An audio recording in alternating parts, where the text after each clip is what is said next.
The TrekWorks YouTube channel is sponsored by HDA ModelWorks, suppliers of scale lighting products, detail accessory parts, and complete model kits. Visit HDAModelWorks.com today.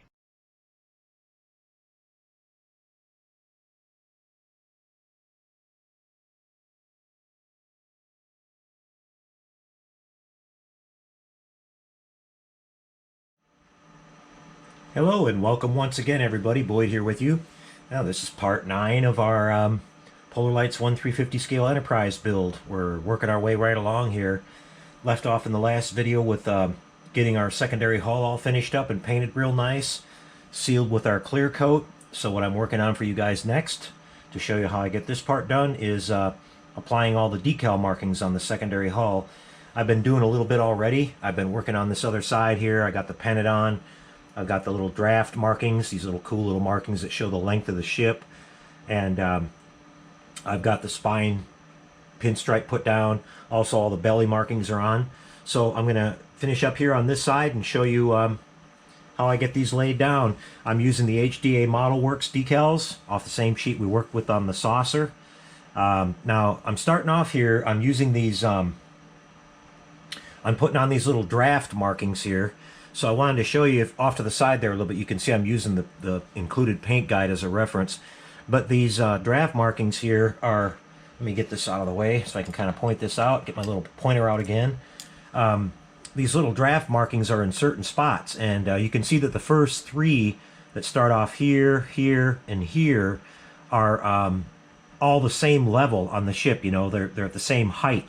So to kind of help you with that, what I've done is I've taken a piece of my thin masking tape here, and I'm just I made a straight line across, and that way I can line up my decal on each one of those. And I just got to kind of pay attention to the forward and the rear spacing.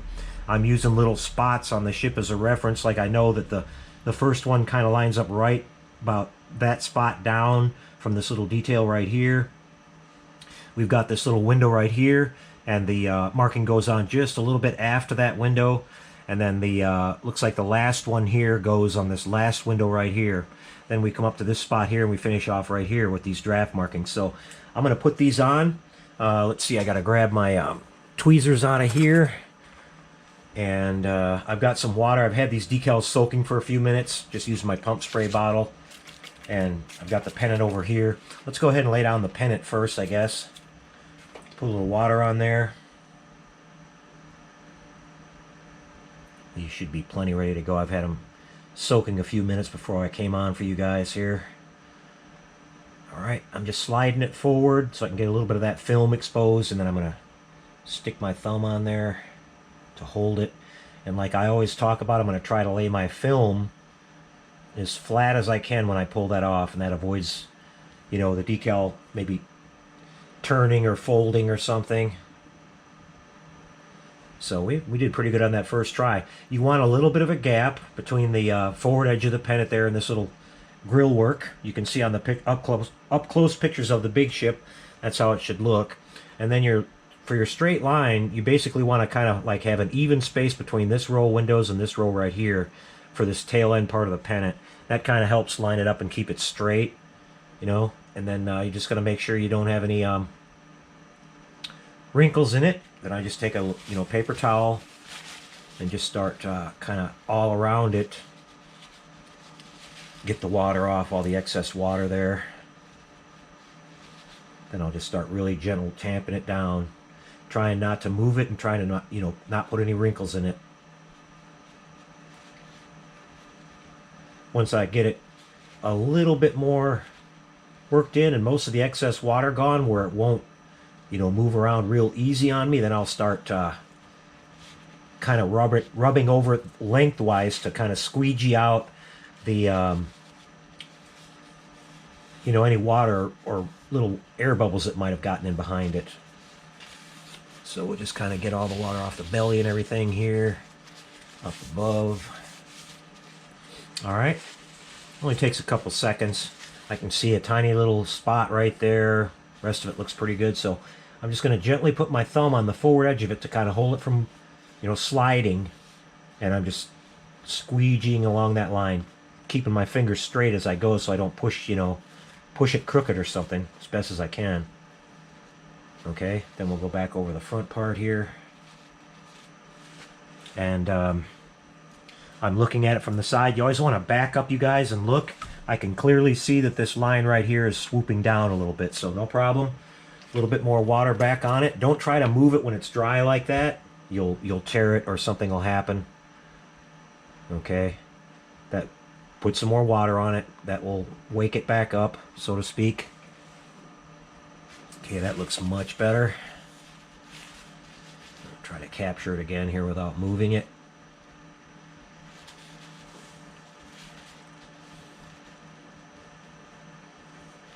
That's the trickiest part right there, that last little swoop. Not to have it, going slightly tilted up or slightly tilted down. So just kind of pull back a little bit. Now it looks like to me it's a little bit up. Like I said, it's you got to fiddle with it a little bit.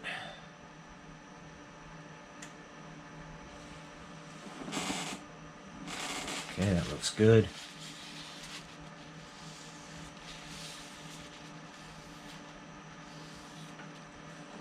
There we go. Nice and straight now, guys. So yeah, and just, take a good look at your work and make sure you start, making your adjustments on the decal as soon as you can. Don't let them, sit on there too long, because they, good quality decals, they're strong, and they'll start to grab a hold of that paint right away. And even, if you wait too long, even trying to put some water on there and break them loose is going to cause you a problem. You'll probably find out that they're stuck on there permanent. I've had them get on there so good sometimes, and got just, something happened where I walked away or something, and somehow it got bumped or it moved, and didn't notice it. And an hour or two later, I thought, well, okay, just try to put some water. Nope. And the only way you're getting them off was to literally sand them off. They were like embedded right into the paint. So just kind of keep aware of that. You can see we did our clear coat sealer on this, which is working out really nice, because normally you'd see, if I didn't do that on this acrylic paint, you'd see these kind of stains where the paint will get lighter. And then usually when it'll dry, it'll come back, all that'll disappear. But a few times I noticed that it didn't, especially on some darker colors and stuff. So I just don't take any chances. I go ahead and seal all this up before I work with these water slide decals. So next we're going to put down these little markings down here. These draft markings, like on a kind of the same thing that's on a regular ship. So you start off here with the low number towards the front, so it starts off with number 102 and works its way back. So I just grabbed it with my tweezers and I'm sticking it on right here. You can see I got that tape line. Gonna stick that on right above that, and I'm gonna have to tilt it here a little bit, kind of work it down there. I don't want to be right on it. I want to be just kind of just barely above it. And then make sure that that vertical line is straight up and down as much as possible. It's lined up nice on our little detail right here, so I'm going to leave that one alone. Sometimes it takes a couple minutes of fiddling with it to get it just where you want it, and then you'll get it there and you'll bump it or something. And but yeah, so when you get a good one, just resist picking at it and just let it go. So we're going on to this next number here, which is 705. Working it towards the edge of my release paper here, and I can grab it with the tweezers. Don't want to try to pinch it and grab it off of the sheet, because you can scratch it or tear it. Okay, so we're down here to this one. Now, the second one goes on that line as well, but it's just, according to this picture here, it's just slightly aft of this little window right there. So, got a big water bubble right there. Let's get that off of there. Okay.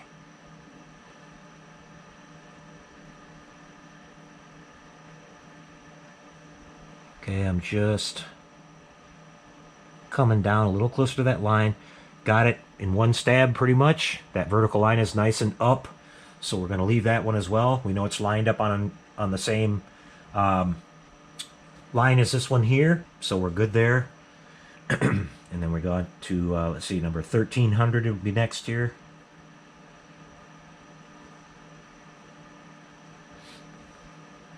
And And this one goes just directly on this last window here, directly in the middle of it, below it on that line. So let's get it on there. That one went on a little bit dry, so I've got a Q-tip here. Just take a little bit of water, and we'll tamp it down and get some water on it so it'll stick real good. Boy, I'm doing great, guys. I stuck these in the almost perfect. Knock on wood here, we don't have any trouble with the last two. Just get a little bit more water here. I think my vertical line could come over just a tad. Okay, so we got that one. Now we're going to come up here to just basically in this little spot right here, according to the picture, with our next one, which is 1384. The number written on the little decal here. Get a good hold of it. Dab it in some water first and put it on. All right, yeah, and it's like right up, tucked up close to the bottom edge of that pylon and about that far behind it. I nailed that one too, you guys. I'm impressing myself here. Okay, we'll tap it down a little bit of water from the Q-tip again. Okay, and the last one goes just behind our blinking ion pod opening there. So we'll get that one on.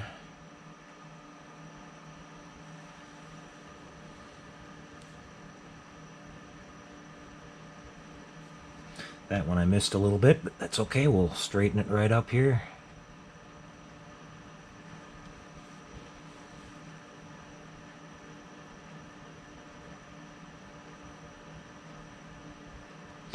Maybe my little wooden guy here will be better because it's got a more of a blunt tip. Yep, whenever they get stubborn on you guys, don't fight it. I was tempted there to keep picking at it, but don't do it. Put more water on it right away, and it'll start to move for you.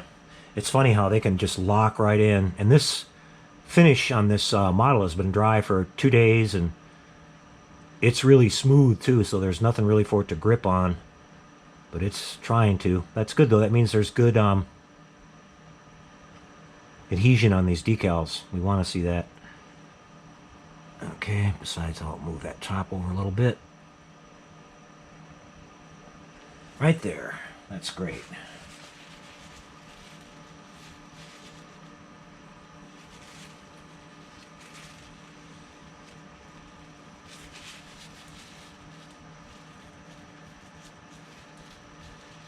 Just tamping it down now. Being careful not to disturb them.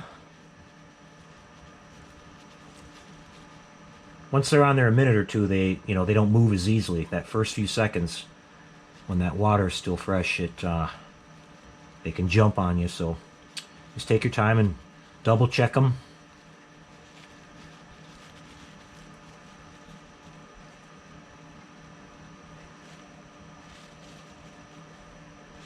All right, I like where we are, so I'm going to go ahead and pull this off. Okay.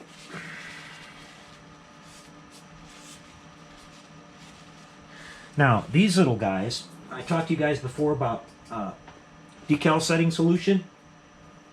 Normally, if I don't think I need it, I don't use it. But in this case, these are small, and I have noticed that the edges of them do like to kind of lift up a little bit. It's just due to the fact that they have such a small contact patch that they're making. Some of the bigger decals, you've got so much adhesive on there, it just sucks them right down.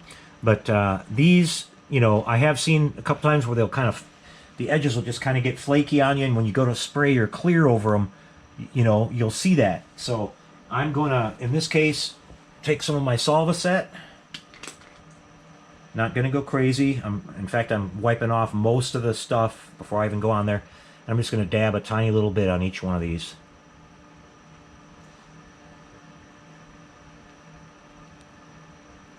Okay. And in about 5 minutes, they'll be sucked down right on there, permanent, and they'll never move, and you won't have any rough edges or anything. It's just kind of, it's something I do on any kind of small decal, you know, because it just doesn't have the sticking power that the bigger ones do. So we've got the pennant on here. We've got the little side markers. We've got the spine one done here. You know, that one's been sitting on there really good. It looks like it's settled down on there really nice. We got the belly markings on, which I'll show you. Just kind of tilt it up there for you. And everything's great. So this will sit for a little while, you guys. I'll probably give it a good hour. Just let those decals get settled in. You don't want to spray your clear over top of decals that are slightly wet still, or, you know, a little bit soft. Because, you know, your clear, when it dries, it's going to shrink just a tiny little bit. And if the decals are soft, it could, you know, slightly distort them, where if you get up really close, you can see a little distortion around the edges where they almost sort of melted or whatever. So you don't want that to happen. So we'll let this sit, you know, half hour for me and just a couple seconds for you. All right, everybody. Well, the decals have been drying for a good hour or so, so they're ready to be sealed up. So we've got one more seal coat to do again with our Duplicolor matte clear again, and I'm just going to put one little final light coat on this to seal in all the decals, and that should be the last we have to do with the paint work here on the secondary hull. So we'll just do this up real quick and go over the whole thing again just so it's all even, but it's a real light coat. Don't need a huge, you know, amount on there. Just going to make sure I blend it all in. Seal up our little markings there on the bottom side. One more time over the shuttle bay, and we'll hit the bottom.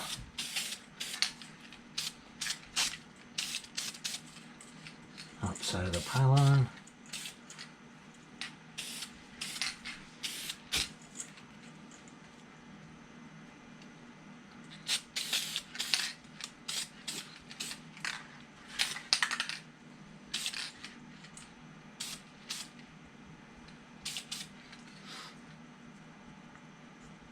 And that'll do it, you guys. Decals are all be sealed in there really good, and we'll be able to come back here after this segment, give it a good half hour to an hour to dry, and we're going to mount the saucer, and we'll pull our wires down through, right straight down through here and out the front. Top and the bottom sections will be power will be connected, so everything will be good there. And then we'll probably call a wrap on this video. The one after that, we'll finish up with the nacelles, and the whole structure of the model will be complete. Coming along real nice, you guys. Be right back with the working the saucer on the top. Well, here we are again, everybody, ready to take the next big step. We're going to be mounting the saucer onto the top of the neck here. Getting things started here. Basically, you remember we had two sets of wires coming out. We had one that was for our power, to power up the entire top of the saucer, including the control board. Then we have two wires coming out of the control board, which have to come down and through the neck, which are going to connect to our strobe lights, which are these two blinking lights here at the rear. I've already gone ahead and pulled that one set through, and I'm going to show you how to pull through the wires on the second set here, the remaining ones.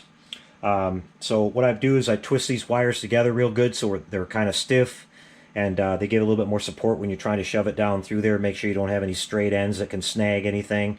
And then I've got my bright flashlight here, and I'm going to just kind of look in the top. And you have to stay to the back part of the neck. That's the main part where it's open. And I'm just going to go ahead and give this a shot. It might take one or two times here because you're trying to go through where there's wires already in place, but we'll see if we can get it to work for us here. Okay, I can see the bottom of it sticking out. So I'm using my flashlight. I've got this really neat little tool that my modeling friend Armando de la Cabada, who's a surgeon, sent these to me. And this is, I don't know what kind of tool it is. It's some kind of doctor's tool. They have a name for it, but it's got these nice little hooks, and they're kind of grabby on the side. So you can grab a wire way down in here and snag it, and this thing will just pull it right out. Let me, it's so grabby it tries to grab the other wires too. Which I just did. Let me get clear of those. And then we'll grab this guy again. It's right in front of me, so close. Okay, I got it to come a little further. I'm really having trouble on these other wires. You guys can use a pair of long tweezers or a, you know, like a long pair of needle nose if that's all you have. Okay, there we go, guys. I grabbed it and pulled it. So we wanted to have a little slack here as this saucer gets closer up in. I'll be pulling these tight. You know, the main thing we want to do here, guys, is when I swing this over and start lowering it down onto the neck, I want to keep tension on these because we don't want to fold any wires over inside of this socket right here and have it get kinked or pinched in there when it goes in, because this is a really, really tight fit and it'll probably break the wire off, you know, and we don't want to have that happen. So this is a little tricky, but if you watch what I do here, you can probably be confident in doing it yourself. So we've got that ready to go. I've labeled these two. The first one I pulled through, I marked strobe. Let me go ahead and follow my procedure here and do like I always do. And let's label this other one power while we're still at it. I had to pull those tags off in order to bring them through. But let's go ahead and redo those so we don't get them mixed up. We'll just mark this one power. And these are going to connect to our wires we've already pulled through once our saucer is glued down. Alright, I've got my Model Master glue again. Now what I want to do here is I don't want to put glue on this part because what will happen is when you push the thing down, it's going to squirt out around the edges and a little bit will get on our neck and stuff, and we don't want that. So I'm putting it in here on this socket at the very top of it, or deep down in the saucer, like from this angle. That way we shouldn't get any glue that, you know, kind of backs up on us and comes out. And I'm putting a good amount of glue all the way around. Okay. And that'll do it. It's a really, really tight fitting socket. You could probably almost get away with not even gluing it on there, but we always do glue it anyways. So I'm going to use this part here, pull it around, and get a hold of my wires. You can see I'm pulling them tight as I go. Kind of help them here a little bit.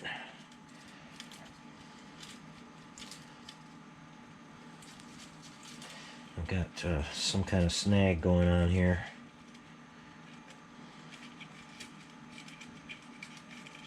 There we go. I think that did it. Definitely don't want to leave any slack.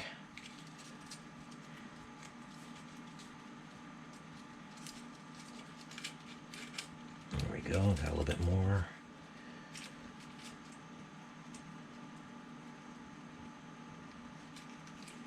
I don't know why I'm snagging. The wires are smooth. Okay, we're getting down closer. I'm going to start working the socket in.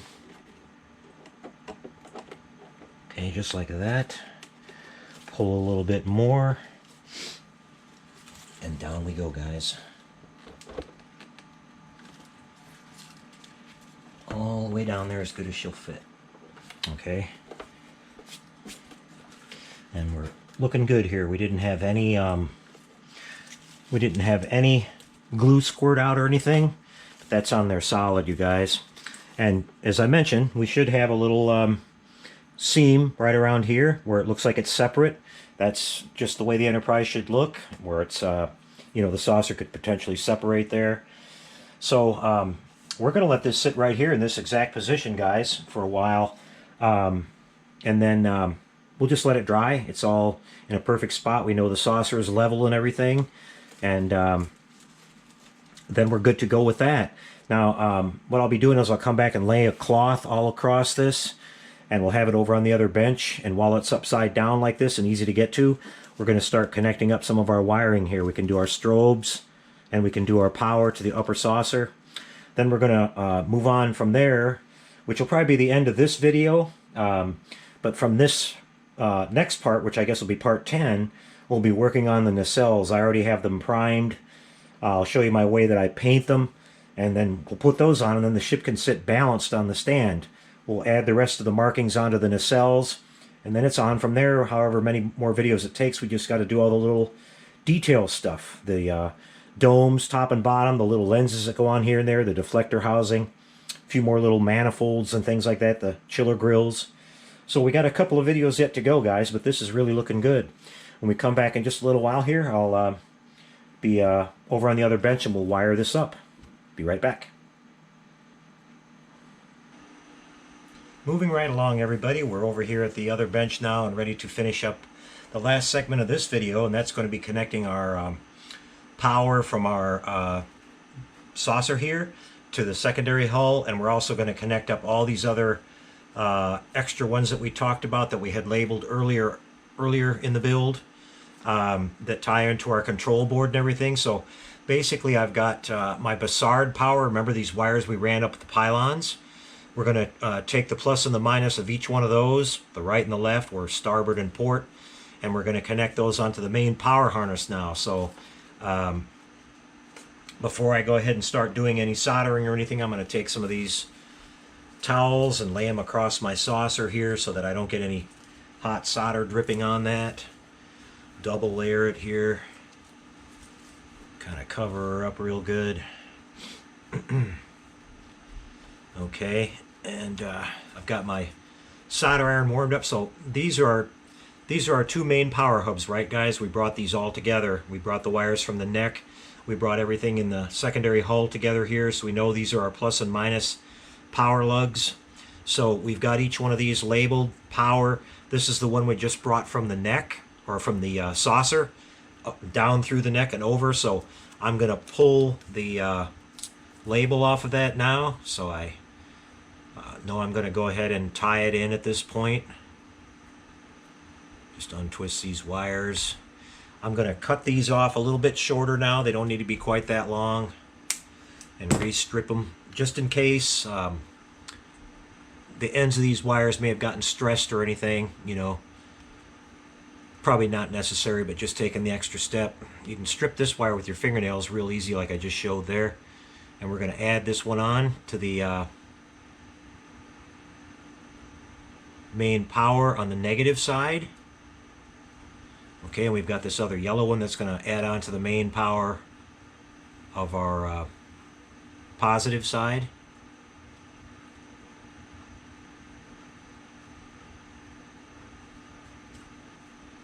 All right. So now there'll be power all the way up to the saucer.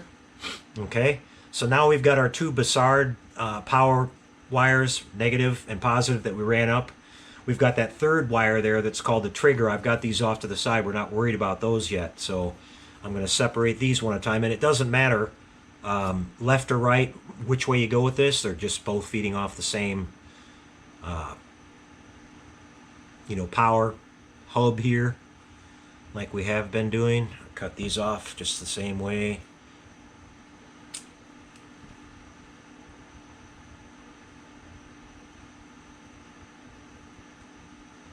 Get them untwisted a little bit more and we'll strip them and hook them up.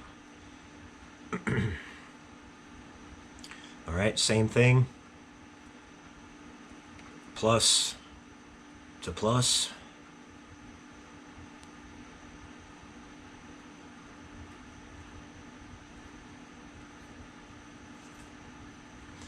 And then we've got the minus to minus.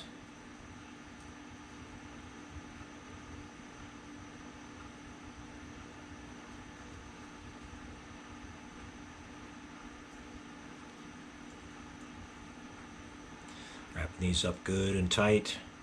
Okay, and next one for the Bassard power.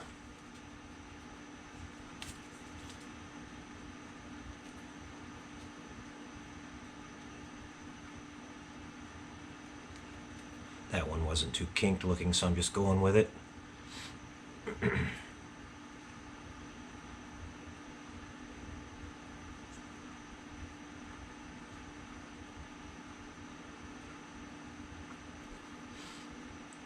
Okay, blue to blue again, yellow to yellow.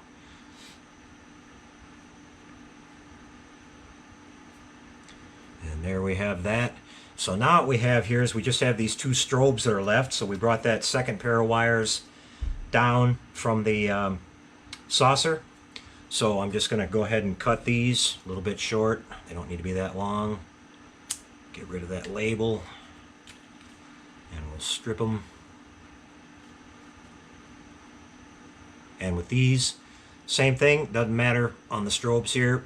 I didn't even mark them left and right. It's just the same basic concept here. Get that pulled off.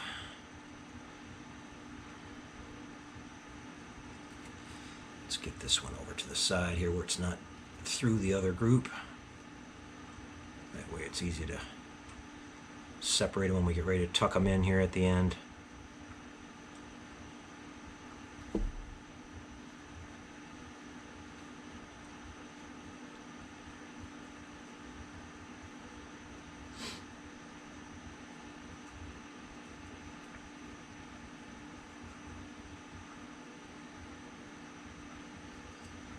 Okay, where did my yellow guy go here? Those are the two triggers.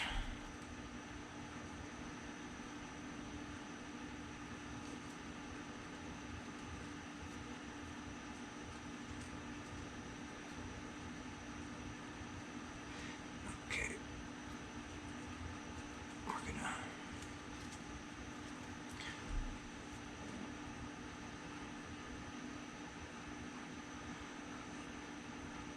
make sure that we don't get these. What I'm doing here, guys, sorry I went quiet. I'm just making sure that I'm kind of untangled here. We can kind of pair these up as we go. All right, get those two together.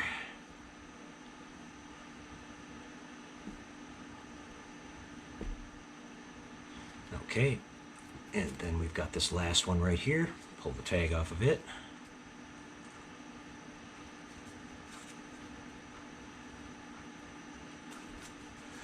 Those are actually kind of long, so we'll trim those two down.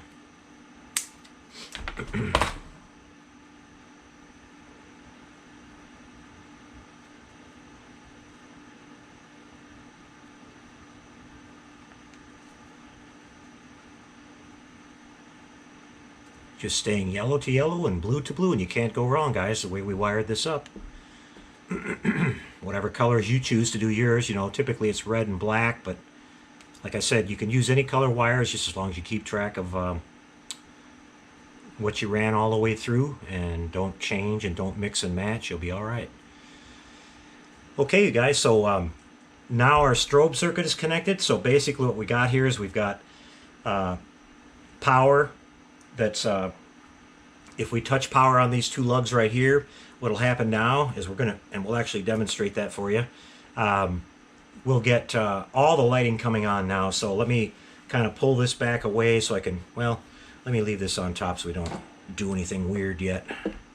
Let's get these hooked up to our power supply. This is the big test, everybody. If we did it right, it should work. We followed our little routine here, so we should be fine. Make sure they don't touch each other. Power it up. All right. So you can see now, guys, everything's working. You've got our lighting on the saucer down there. Got all of our lighting working on the secondary hull. And now our little beacon guys are going there in the back. I'm not sure if you guys can see them. So everything's good. We know we're all good. I'm going to take a look around. Yep, the tail lights are working. Everything's working. All the lights on the top. So we did it right, you guys. So now it's time to seal the deal, so to speak, and we're going to start soldering these up. Now these here, the two power ones, I'm going to leave right out here in the open, okay? Because we've got to bring two power wires through our base and up through this bottom hole and out the front. Those will connect and those will feed down to the switch that we're going to mount on the base a little bit farther down the road, you guys. But these here, the two strobe circuits or connections, we can go ahead and solder those up and get those out of our way here. So I'll just make sure one more time these wires are twisted together really good. I'm going to fold them over and then we're going to solder them, and we'll cap those off with a little bit of heat shrink tubing. Okay, get my solder handy here.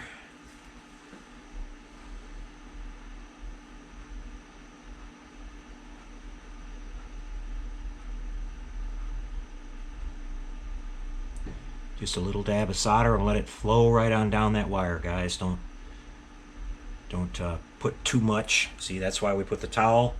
We dripped a little bit. That would have got on our paint, and we would have not liked that very much. Okay, so let's clip a little bit of this heat shrink tube off. Just need a couple short little pieces there. And we'll get that put on over top of this. That way it never gets in there and touches anything or gets funky and shorts out on something. Let's see, grab my lighter here.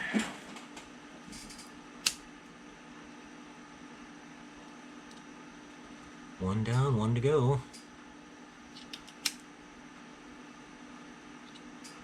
Kind of fold that one over a little bit. Yep. All right, guys, perfect. So those are kind of, you know, out of the way. So I'm gonna just kind of ball them up here a little bit. I'll keep this in a nice tight little group. You see how I just kind of folded those over? And for now, I'm just going to stuff them in here a little ways. But when I finish all this up, I'll use a couple of miniature zip ties and cinch everything up real nice and clean in there and then tuck it in. We want to make sure we stay kind of in this lower upper front corner with our little bundle because we don't want it to get back, you know, and interfere or get in front of any of our window lighting. So we got plenty of room there, so no worries. So now what we have left are these two trigger wires. And as I explained earlier, that's the third wire that we ran through on our pylons that's going to go up to our Bassard boards. And so we'll connect those.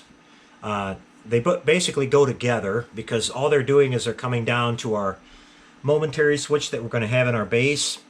And that has a little jumper wire from it that goes to the ground of your power coming in. So basically all you're doing is when you're triggering these two wires and that to control the speed of the Bassards, it's momentarily grounding a circuit on that board, and that tells it and gives it a signal, which is like why I call it a trigger, to change speeds. Okay, so we'll be, with our two power wires we got coming in here, we're going to bring an additional third wire, which is connected to the switch on our ground, coming off the momentary switch, and then that'll come through here and tie into these two trigger wires. And again, they doesn't matter, you know, we didn't have to have them separated left and right. They both all connect to the same thing. So we're not going to worry about those just yet, you guys. But so there you get the basic concept, everybody. The wiring is going to work out really nice. Everything came together beautiful. We'll show you the bottom of the saucer here again one more time. Everything's really, paintwork came out gorgeous on it. We just took our time and we have this little system here. You can see it's all working out really nice, guys. If you follow these little steps, you can have your model turn out exactly like this. So we'll call this video a wrap, everyone. The next one, we're going to come back and we'll be painting the nacelles. I've got a little, you know, jig that I use for painting those. Real simple. It's like a coat hanger, and I hang them on there. It's hard to paint those because, you know, they're long and narrow. You don't want to handle them, so we can hook into each end and spray, and then kind of rotate them and spray, and then hang them up while they're drying. So that works out really good. And we'll get those done, clear coated. Put all the markings on those, and put them on the pylons, and then the ship can stand on the base all balanced and everything. And like I said before, we'll have anything, the only thing we'll have left are a bunch of the small little details. So this is all going downhill pretty fast, you guys. Thanks so much for following along. I'm really enjoying all the comments and the people out there. It really seems like people are enjoying seeing these, and it's helping out a lot, and that's what the whole thing is for. So I really appreciate you guys following along. We'll see you next time, everybody. Take care and happy modeling.